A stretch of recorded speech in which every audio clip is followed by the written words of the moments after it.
We are delighted that you're joining us for another podcast of Wake Up Aligned, and it is the podcast for chiropractors, where we get to talk about chiropractic lifestyle, and topics of interest. You can contact us through our email, and that is mailbag@amcfamily.com. Well, welcome back to another episode of your podcast, Wake Up Aligned. I am your host this week, Tom Owen. Happen to be president of a little group called AMC Aligned. Been doing that I've been doing Aligned for 30 years. Been around the profession every waking moment of my life.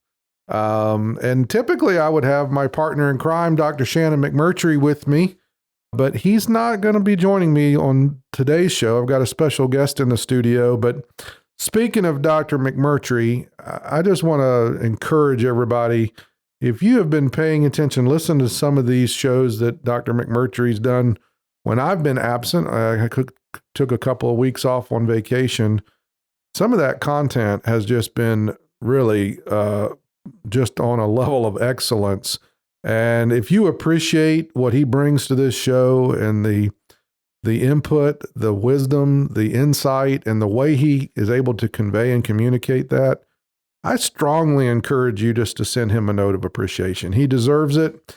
You can send that to mailbag@amcfamily.com if you want to provide it there, or just you can mail a note straight to the AMC home office. But one way or another, take the opportunity to say thanks to that guy, because he's just a great guy and he's passionate for chiropractors. He really has a passion that burns for chiropractors, and I appreciate everything he brings to the table. But on to this show, rather than Dr. McMurtry, I have one of the officers of AMC Aligned and also a head director in the Right Start department who specializes in launching chiropractic offices and has done so hundreds, if not thousands of times successfully.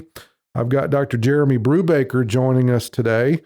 So Dr. Jeremy, you want to say hello to everybody, the audience? Hey, it's great to be here. I always get excited when I get invited on, and never know what we'll get into. So yeah, and the invitation doesn't come very often, does it?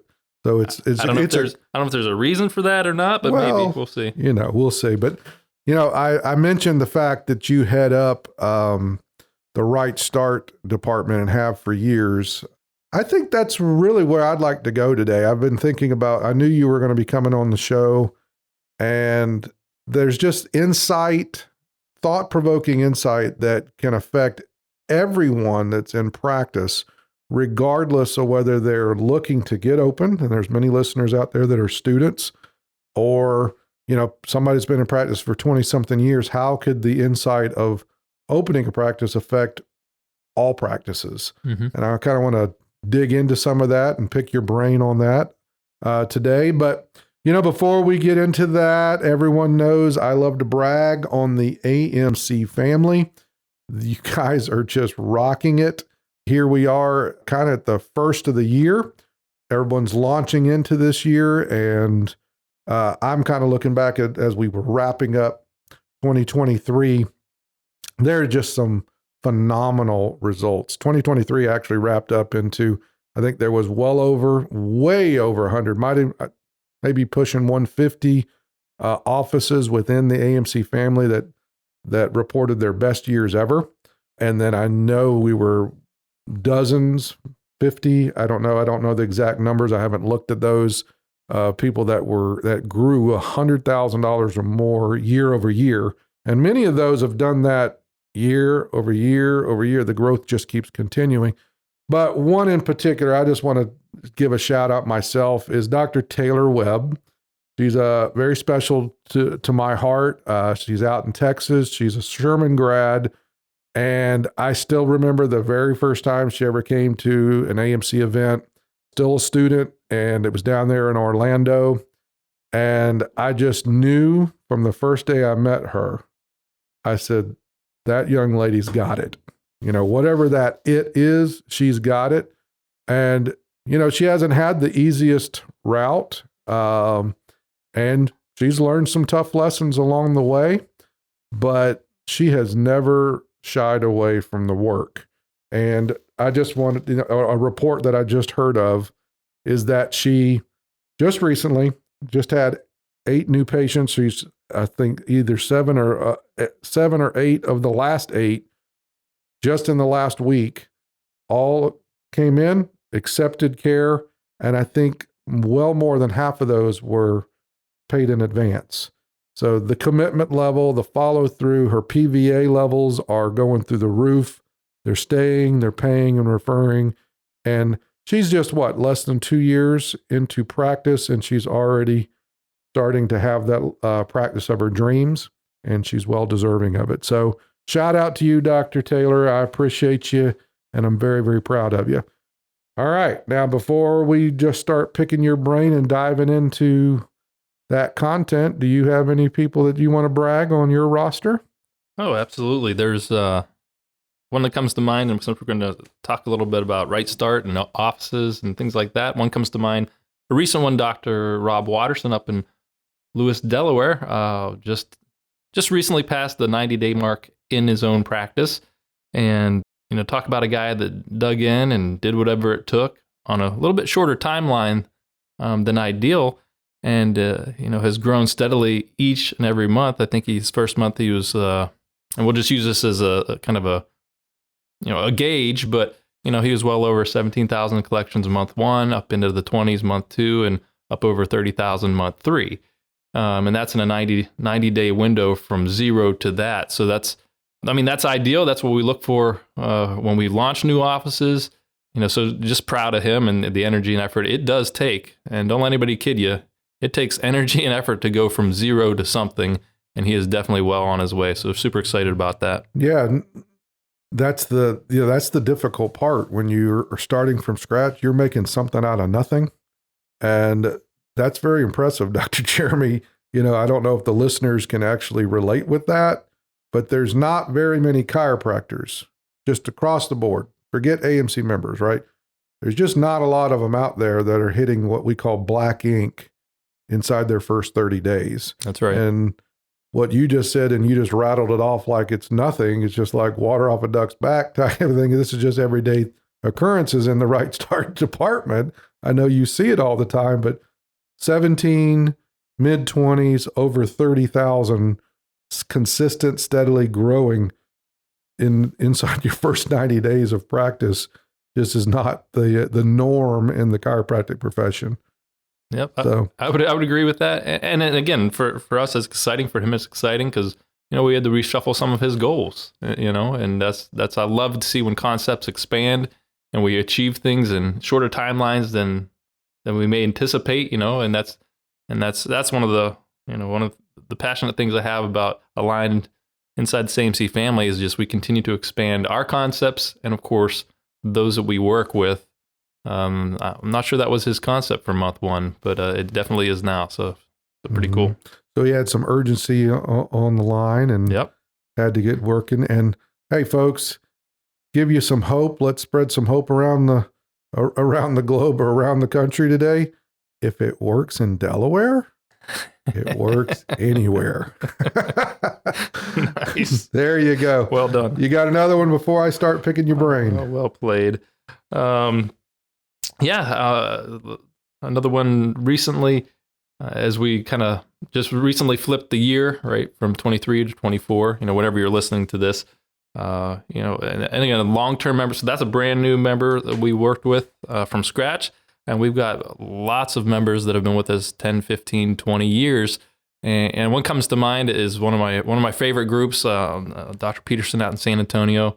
They have just a phenomenal practice and steadily and consistently work towards serving and changing more lives. And this year, probably their best year ever. We took focus off of the money side of it and put the focus on serving, loving our patients, developing our team and our staff, and really staying on purpose of what they're really there to do. And, the fun part with it is that I think they would say, if you run into them, they'll say it's probably been one of the best years, energy-wise and just enjoyment-wise, fulfillment-wise. And of course, when that happens, they're byproducts, right? There are side effects to that. We lovingly call those the shavings off of the carpenter's tools while productively at work, and exactly true for the Petersons coming off of 23, 24. I think the well over $1 million in collections, 200,000+ increase from the year before, and last year was a great year as well. And so that's, sometimes we'll talk a lot about numbers, but it really is when we get our priorities, we keep the main thing, and put the systems, put the energy, put the effort into it. We can expect just fantastic results. Dr. Greg Miller joined me on a show not long ago, and we got into that very key factor of that. The freedom of within practice is found when you can recommend the best, expect the best, let the chips fall where they may. And those chips, typically when the focus is on all the needs of the patient and not the fear of the rejection and not what the insurance company pays and not this and not what I think they can afford and all that. And you keep the focus on what's best for the patient. How do I best serve the patient? Every decision within the four walls of the practice is based around service and not self. And that's what you're just saying. There's an entire year of a team of that caliber, never looking at the numbers, never looking at the bank statements, not looking at the collections necessarily, but you said shavings of the shavings, right? So there's an old saying that says, money's nothing more than the shavings of a good carpenter's tool while constructively at work. And everyone, when you hear that, they hear the shavings and they hear money. Those are the two words. But the word that's most important in that quote is constructively, where your focus is constructively on your art, your application, your talent, your skills, and the wood. If you're working on a piece of wood, it's the focus is on what the outcome is. What's the design? What am I trying to accomplish? So, but the shavings do pile up, and the Petersons are certainly another example of that. Yeah. Well, make no mistake, we still pay attention to the numbers too along the way. Well, that's your job, right? That's your job. That's right. Okay, well, let's steer this show in and see if we can. I really, just thinking about it before I knew you were coming on today, and I knew from a right start perspective, there's just so many rules, principles at play. Opening a practice and getting the results that you just got with Dr. Watterson that's not typical, right? And they go, well, how are they doing it? Well, the typical listener would go, man, AMC must have some great marketing, because the only way the average chiropractor thinks that you can grow a practice is you got to see lots and lots of new patients, right? There's only one way, and it's market. But before you ever see your very first patient, there's a lot of decisions that are made that are going to help you, support you, be an advantage for you in the long run. Or there's a lot of decisions that are made long before you see your first patient that's going to hinder you, hold you back, or maybe be an obstruction to the overall scale, or at least the speed. Like Dr. Watterson just experienced that quick growth. And that wasn't from a bunch of marketing, right? I'm sure you didn't spend $5,000 in social media marketing with Dr. Watterson right out of the gate, right? That was just consistent, steady growth, building on the right decisions that were made before he opened.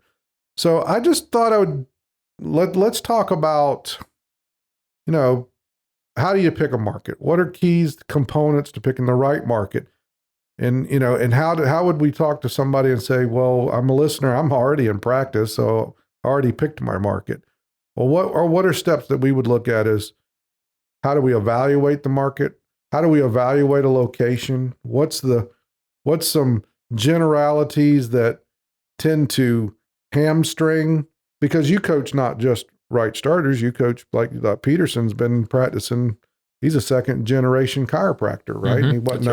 He wasn't a right starter. You took what you had to work with, right? He was already in San Antonio. He was already in the location, but you made adjustments to whatever the decisions were made, and you still created a path forward that would allow the growth that took place.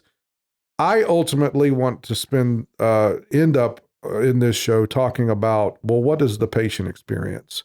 What does the patient feel? But I thought we would start with just some generalities of, what do you think about when they come out of school, a lot of times they're told, well, you better pay attention to traffic count and when you're picking a location, or they're thinking about what kind of demographics are involved in the market, or some of they don't get any advice other than drive down the road, run out of gas, cut down a tree, build a table, hang a shingle, and you'll be successful.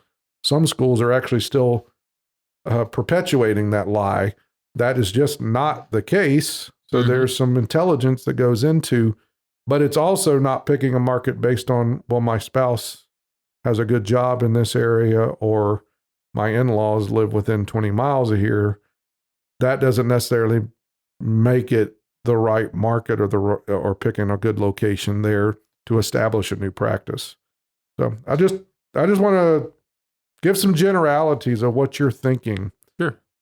Well, it's a wide subject, so we'll kind of try to keep it between the guardrails a little bit here, but and want to speak to both, the I say younger doc, but the doc that's maybe not in practice, wanting to or looking, and even the one that's already established, and like you said, where they're at. So there's, I think we can sift through and maybe even understand their markets better, maybe from this conversation as well. So when you understand what you're dealing with, well, then you can make adjustments and do what needs to be done to grow it too, right? Because not every, I'm one of those cases, right, that didn't necessarily choose the right market. And you said something earlier, it really does make a difference. And maybe a different analogy, it's like kind of swimming with the current or against the current in practice. And some listening that are in practice always feel like they're swimming against the current, like it's hard and challenging. And there's probably a reason for that. I know there's a reason for it. It could be what we're going to talk about, markets. It could be the way we operate too, right? Systems and communications and marketing. So again, a lot of different directions we get, but let's swing back around to some generalities on just the location, the marketplace. Because there is a lot of misconceptions, about choosing that. And I'm not even sure, you mentioned chiropractic colleges at the moment, what they're actually communicating or teaching students about markets. And I would probably argue to say they're not talking about that at all. A general consensus is they're more, y'all need to go out and be an associate for a couple years, and then you can figure out. So almost like kicking that can down the road for our graduates, which again is not a great service to them, at least in my opinion, to have them not equipped at all outside of see how many people are in town and how many chiropractors are there, and then make a decision on that. Is it a component? Sure.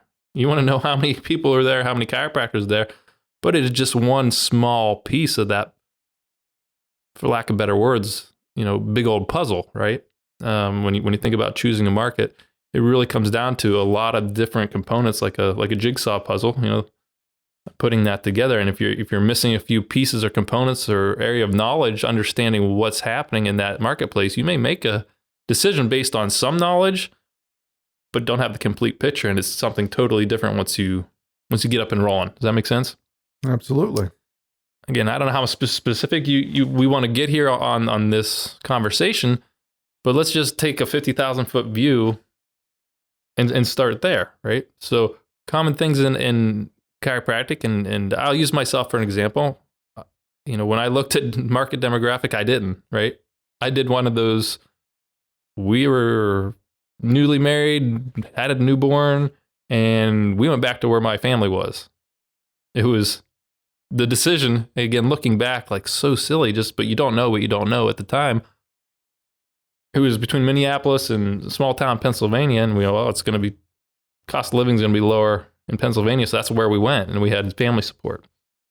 Now, had I known better, I would have known that market was not a great place to start a practice. And I'll give you some what not to do's from my own experience.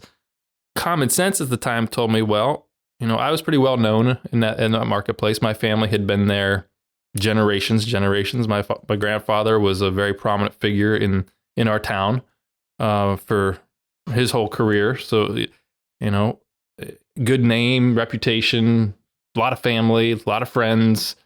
And I was, that was a component to that decision going, well, that'll work out great because, I'm known and it'll be easy. And my friends and family, they'll refer tons of patients to the office and it'll be great. And think about it this way. Those that are in practice, and you can, I know you can't confirm it for me, but Tom, you can probably nod your head and agree. Some of the worst patients we experience are who? Friends and family. Friends and family. Not that we don't love our friends and family, but typically they don't respect you because they knew you back when. And it's a lot harder to get a friend to pay you. And right. So those two things. So why do I want to practice full of friends? They don't respect, they're not compliant, and they really don't want to pay. And so, again, just what you don't know. I never thought of that way. I'm like, it's going to be great. But that turned out to be kind of true with our friends and family. There's always exceptions. So that's a misconception that we made. We didn't look at, what is, I didn't even look at demographics. It's so silly for me to say now, but, there was 20,000 people, probably upwards of 35,000 in the surrounding area, which we consider a market or a drawing area. But there was almost 17 chiropractors there before we put our foot in that marketplace. So you can't see this, and Tom must not have known that because his eyes just went from tracking with me to like saucers large, right? Yeah, that would not meet the criteria of the department that you oversee now. We would not do that. And you said something earlier. It's, is it a component as to how many chiropractors are in a general area versus the population? Sure. But, one thing that I've opened, I've opened as many as I have over the years and been a part of. I've never really cared all that much about that. It's a consideration, mm-hmm. Right? Like what you just said, it did make my eyes pop out of my head, but that is not where I would go if I've got one shot. And so, and a lot of chiropractors need to think of it. Most chiropractors, you get one shot at it. That's right. Most of them don't circle back. A lot of times they move on to another profession, another career. They don't give another chance. But a lot of times I'm not as much as how many are there. I want to know who's there. Because if you would move to, and that was Du Bois, Pennsylvania, right. If you would have moved there and there was one or two guys that were just completely dominating that market and covering every base possible for access to that market, and they owned it. And there's a difference of being in a market and owning a market. You want to write something down today, there's your one. Are you in a market or do you own the market? And are you the go-to doctor? And if there is a go-to person, when there's another market that I know how to do demographics on and it's 30 miles down the road and all the numbers and the figures, that's that swimming upstream versus downstream. Mm-hmm. Did Dr. Brubaker succeed in Du Bois, Pennsylvania? Absolutely. Was it a lot harder? And did you have to work harder? And did it take a little bit longer?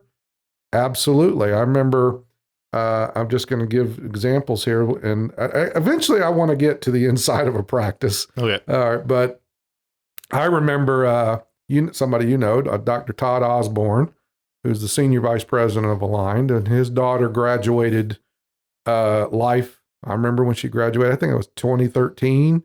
I'm getting old, but I remember when Christy graduated, and I had done some demographics. I knew where she kind of wanted to be, and I was pointing her to these two markets, and I'm like, Christy, I would go there. It's guaranteed. You hit that market in, it's 30, 60, 90 days. And she wasn't hearing it. She did not want to hear that. She goes, no, I'm coming back to my hometown. I was like, do not come back to Chattanooga, Tennessee. I said, Chattanooga, I've had practices here for, at that time, 20 something years. We'd been there with practices since 1990. I was like, I wouldn't come here. I said, it's very competitive. It's expensive. I said, Dr. Christie, I said, will you succeed here with that work ethic you got? Sure. I said, but it's going to take you 2 years rather than 2 months. Now, a lot of people don't have that in them, but she had the gumption, and I'll give her the credit. She worked her butt off, but ask me how long was it before she hit profit in that practice? Pretty good projection. It was 2 years. Now, does she have the $1 million a year practice now? Absolutely. But when you go into tougher markets, doesn't mean they can't be won over. It just takes longer and a lot more effort to do that. So when we're looking at all these demographics of markets and things, these are things to consider. And a lot of you are out there listening going, look, I'm already there. Mm-hmm. I am where I am. Now what do we do? So that's kind of moving on to, all right, well, let's get to the locations. You know, I thought a good subject for everyone to experience on a show. I'm like, how do I do this and get an action step that somebody can take from the show and, all right, exact some results from it this week? Mm-hmm. And I thought, well, when was the last time, let's pose this question, Jeremy. When was the last time you, the practitioner, experienced your office as a patient? Because so often we get so wrapped up into the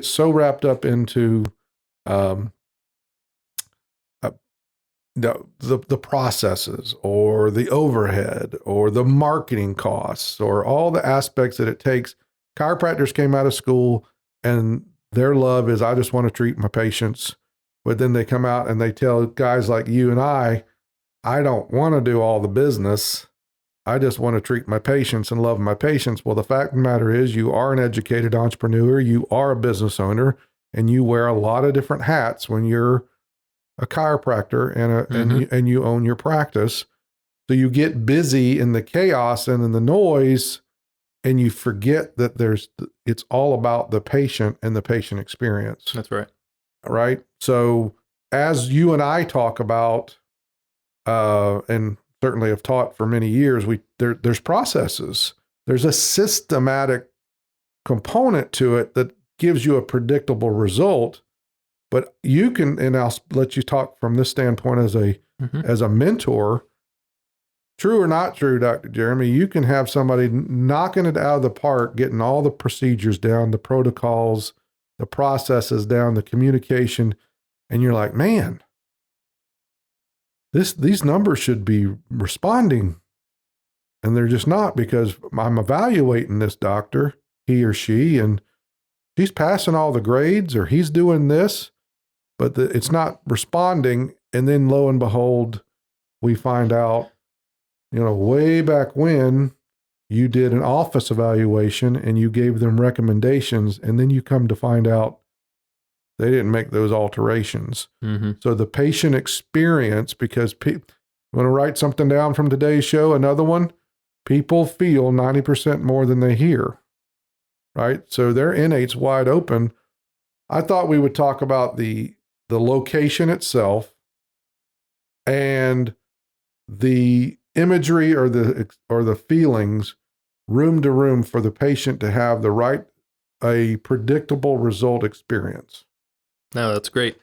And so jumping into that, I'll tag just for a second going, well, I said we didn't go to a great market. How do we overcome that?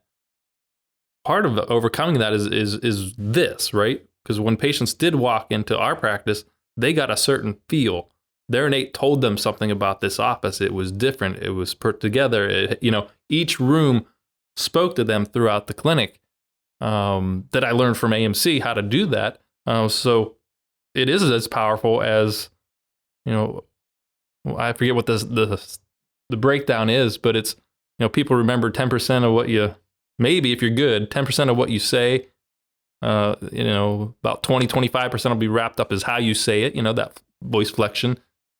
But they're going to remember 75-80% of what they feel, period. Mm-hmm. That's just people, right? And we're in the people business. So as we walk into an office, I would encourage you to do that. Put your new patient glasses on, walk through your front door, and what do you see? back up the parking lot. When we're putting together an office, we're going to look at the parking lot. What does it speak to the patient? Does it speak they care? Does it speak they take care of things? Does it speak are they thorough? Those are 3 great things to look throughout your office. Does it speak value? Does it speak value? Quality. Correct. Starting with the parking lot, the sign, the landscaping, the lines in the parking lot. Are they faded? Just is it dirty? Does it need pressure washed? Most don't think of it, but you feel it. You walk up a sidewalk and there's mildew or dark stains. It just tells you something about.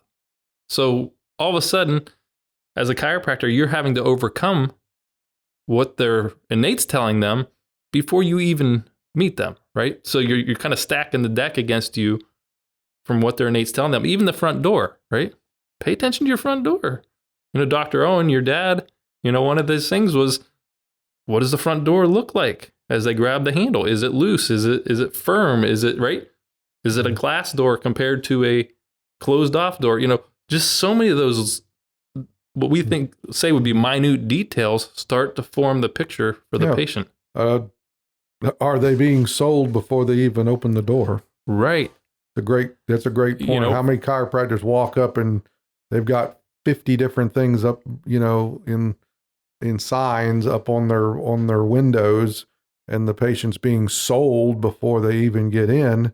And people like to buy; they don't like to be sold anything. So you're setting in the stage for confrontation, for opposition when they step in, and you said it. You made the statement of, let's walk through the office and have the new patient experience.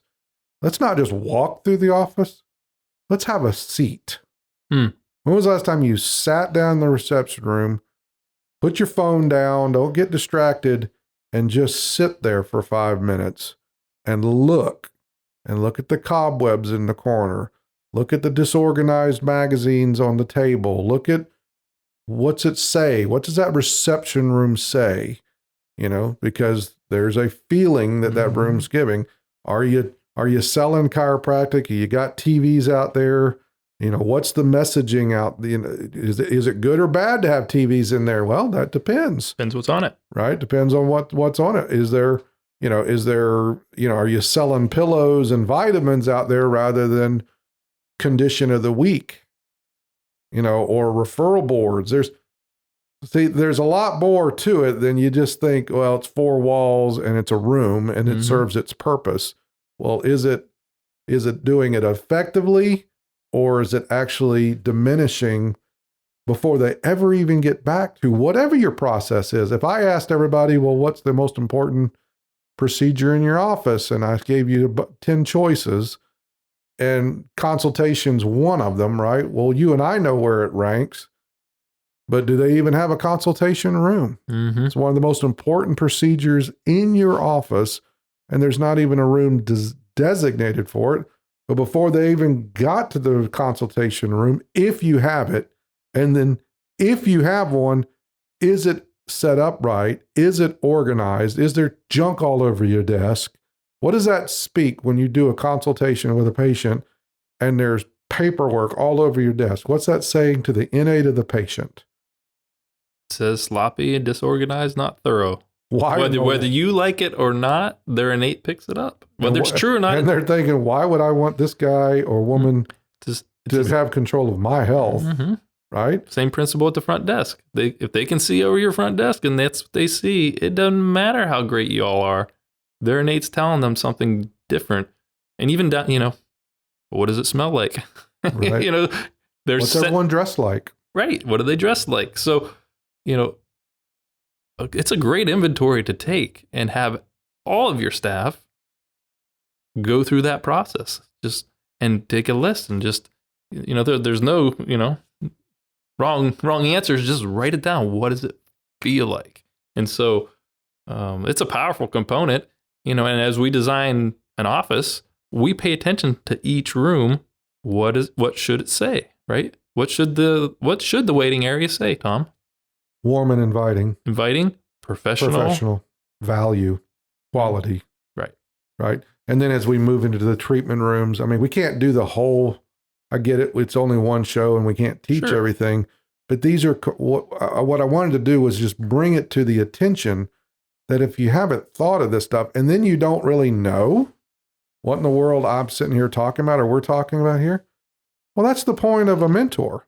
That's the point of someone providing accountability because not everybody knows this stuff. You just hodgepodge it and you take a little bit from here and you take this from this rah-rah seminar and you take this from this guy or you compare notes, but is it following a systematic principle room by room, right down to your hallways, right down to your patient flow? We didn't even talk about patient flow on this show, but if you in the hallways, what's those hallways? Is it wide enough? Do we have jump seats? Because jump seats are going to make the practice more efficient. Dr. Watterson, for example, he's not going to, you're going to hit stress points in patient flow. That's not Tom's opinion. You're going to hit stress points in patient flow. There's going to be bottlenecks depending on how you laid that office out, the floor plan, where the x-ray or where the diagnostics or where the treatment rooms are compared to the therapy areas, where the staff's having to go. That's time being wasted. That's inefficiency. Those are stress points that I'm talking about. So if you don't even know what the heck I'm talking about when I say jump seats, those are bottlenecks. That's patient flow, things that are holding you back from progress and growth. Because you mentioned earlier about, you just have the headaches and you're not really sure why I had the headaches. Right. I am experiencing headaches and I'm not really sure. It can be, first of all, there's the hallway. Consultation. You asked me what a reception room is supposed to feel like. What's a consultation room supposed to feel like, Dr. Jeremy? Consultation room should be a room when they walk into, they just go, wow, right? It gives an impression that this doctor is educated, they're qualified, and they can help me. And it's also gives it's not bright and white. Correct. Right? I'm not coming in here to get an exam. I'm actually feel comfortable having a conversation because let the room speak what the procedure it says it's going to be. And a good consultation is a conversation between two people in which one person has greater concerns about the other one's needs. So it should be warm and inviting, warm lighting, dark woods. Just, okay, I feel comfortable here. I feel like I'd be willing to open up and talk. Right? That's right. But just the opposite in the exam and x-ray or diagnostics, whatever you're doing, I know that might not be x-ray, but in that, what's that say? When they walk in, what does the room speak to them? And of course, we're going to have certain charts on the wall. We're going to have the eye chart. We're going to have our exam cart. We're going to have it clean. It's going to be white. It's going to be color coordinated. We do not want a white wall with a dark gray table and a black stool, and the Bucky is beige and the Transformer's gray, and you got all these different colors, and the inmate's like, this is hodgepodge. This is fly by night. I was in one just recently, and I won't name the name, but I walked into the exam room, and there's an $80,000 cone beam x-ray in the corner. Right? $80,000. And there's a folding table here where the exam stuff is. And then there's just a little small therapy table over here. Nothing on the walls and sticky notes stuck to the side of an $80,000 piece of equipment. Now I said, you've got the only cone beam x-ray in the entire city. And I said, what does this room speak? Right? It's like the room is not speaking to the value of what you're trying to provide to your patient. You've gone to great lengths to have the absolute best analysis for the patient, but what does the room tell me? And they couldn't get the post notes off that machine fast enough. And by the time I came in the next day, there was the room started speaking. And guess what has happened in that office? The acceptance rate has gone through the roof. Now, there's been some other adjustments, obviously, but now the office speaks to the volume of the quality of care that was being administered before. That's right. The quality of care hadn't changed, but the patient experience has changed. So that goes on to the treatment rooms. So what should the treatment rooms feel like, Dr. Jeremy? All right. The treatment rooms, to me, the treatment rooms are the easiest rooms in the office. They should speak, I'm getting good care here, right? And, the simple setups, where you're going to show their problem, whether that's a monitor or whatever's happening in that office, the charts you're going to use. This is where we do our chiropractic. This is where patients get educated. This is where they learn. So, you walk into that room, it should feel like a room that is put together. I mean, so many times I've done hundreds of office evaluations over the years, and invariably there's random equipment in the corner, there's stretch bands, there's disheveled stuff, electric cord, duct tape to the carpet. The electric cords or the hodgepodge. And again, if you're not looking at it, you're not seeing it, but the patients are feeling it. I forget how many images we intake every minute. Yeah, Joe Charbonneau, his studies showed that 10,000 images per second. Right? So the human brain can comprehend 10,000 images per second. So if you when you do these walkthroughs and you think of it like that, going, well, our patients are seeing that many images, they're picking it up, whether it's the conscious, the forebrain or the hindbrain, it's getting in there. And now we're having to work against ourselves, and this is this is, to me, simple stuff that you can do. You can take something from this conversation today, go around your office, you can make some great changes right now. And I'll give you one example real quick. I know we're probably running short on time, but I was working with an office in Kentucky where her acceptance ratio went from 80% to 40%. Okay, that's a big change, right? And we are just procedure, process, and we were hammering the staff. I mean, we were looking everywhere to see where, why this is happening. And it took us a couple months. And then finally, I said, okay, send me what the patient sees. And this was, I'm talking about paperwork, but it translates to what they see physically in the office. And I looked, and there was one piece of paper that was in there. I'm like, whoa. All right, take that out. And I kid you not, her acceptance went from 40% to 90% like this and stayed there. Now, I think partly because we were just really refining everything else, but it was one piece of paper the patients were seeing, was confusing them, wasn't, spoke to their innate the wrong way, and they weren't accepting care because of that piece of paper. So, you used the analogy of the jigsaw puzzle earlier, and the picture isn't complete. You all probably have a jigsaw puzzle put together, but it doesn't fit together right. And that's where a piece of paper in the wrong place, the room being hodgepodged, duct tape on the electric table, on the cords, the mildew out on the sidewalk, you're selling tape, pillows and everything else out in the reception room.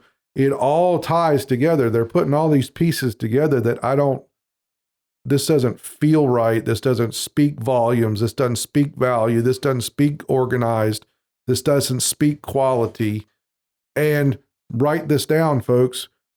It all comes down to your PVA, because it's a whole lot easier to keep business than it is to get business. And if you want to stay out of that constant churning of new patients, your processes are vitally important. Mm-hmm. You just said you worked tirelessly working on the processes and the procedures and protocols. Those are all important, but all these things fit together, and the picture's not going to be complete if they're not experiencing the same thing. And you're going to have an attrition rate. Okay. So I don't know, you could have a fantastic personality and you could be nailing the procedures, right? And your closing ratio, which is what you rattled off with that particular example, is strong, can be better, whatever. But even the closing ratio, let's not stop there. If the office is not providing that right feeling and all these things, where's the dropout rate? Where do they stop coming? Not forget that you're not recommending the best, which is on a previous episode. You're not even recommending the best, and you're not expecting the best, but you're certainly not projecting the best, right? There's an attrition rate. Where's the dropout rate? Because our objective is to have self-sustaining, stress-free, referral-based practices with long longevity, lifetime chiropractic patients.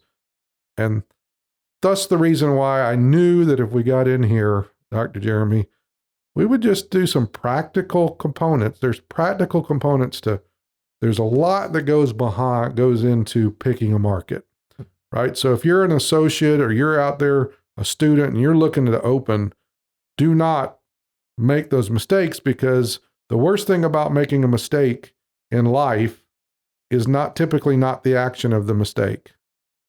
Typically, it's the consequences of that mistake. And sometimes those consequences don't pop up for days, weeks, months, or even years down the road. And you look back and go, well, I wish I would have, right? Picking the right market, there's a lot that goes into it. Having the experience and the expertise behind you to help you do that is important.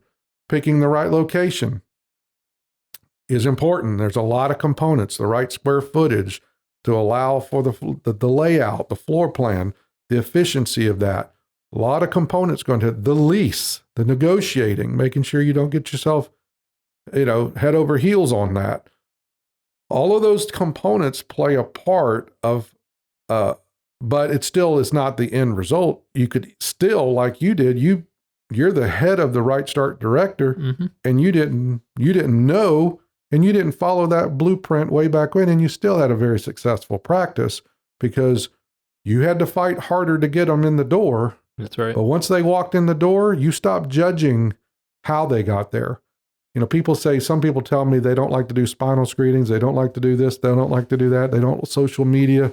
Look, that all goes out the door once they step inside your door. Once a patient walks in the door, now it's up to what does the office speak and how does the doctor portray, convey, and then apply the processes, and the patients stay, pay, and refer. Listen, I know Snacks, the producer, has been flashing me for a long time, telling me we're going to wrap this up. But Dr. Jeremy, I hope everyone got something out of this today. I know I did. It's just good reminders. I would encourage everybody this week, go through your new patient acquisition or your experience. That's right. And drive in the front door, in the parking lot. Look at your sign, look at your building, look at your parking lot, look at the landscape, look at the front door. What's it speaking to your innate? Sit out in your reception rooms, sit out in your treatment rooms, sit out in your resting therapy area. Experience the staff executing whatever processes they do in the treatment area. If you sit in there and listen to them apply whatever the processes are, listen to what the patient's experiencing with your staff. Listen to what the patients experience in the financial reports, if you do financial reports or whatever those processes are. Pay attention. Do ring, and call in and have a new patient experience on a phone call with your staff. What are they hearing? Trust me, it all leads to what they feel, and most people make the decisions on how they feel because they want to buy, but they don't want to be sold. Yep. So, like I said, thank you for joining me today. I appreciate all the insight. And folks, I hope you got something out of this. Take those action steps this week, and we will talk to you next week for sure. God bless. Follow our show. You can share it with friends, of course. And we'd love for you to contact us at mailbag@amcfamily.com. In addition, you're always invited to attend or join us at a summit. Of course, registration is required. And we would love for you to check out the loads of free content we provide to social media every single week. Until next time.